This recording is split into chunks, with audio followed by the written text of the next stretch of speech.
Did the universe originate from spirit or matter? Philosophically, the universe originates not from one or the other, but from nothingness.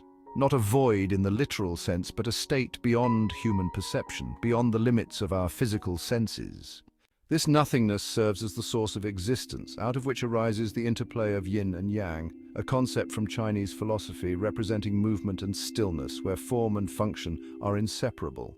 In its primordial state, yin and yang are unified, symbolizing fundamental oneness. However, as life and the material world manifest, this unity divides into opposing forces, yin and yang, representing duality. As the cycle of existence completes, it returns to this state of nothingness, a realm beyond human comprehension, much like the transition from life to death. When we focus exclusively on one side of this duality, we inevitably arrive at an incomplete understanding of the universe or any complex issue.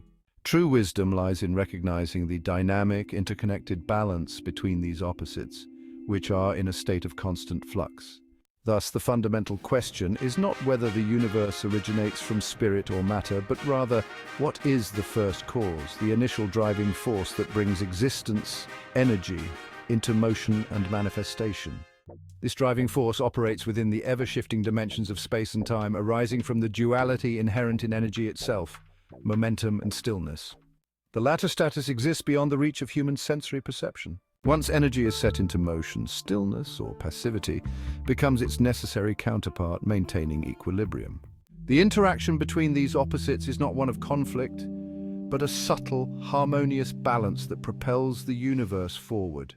The existence of energy is inseparable from its dual states, and this delicate equilibrium generates the continuous momentum of life and the universe.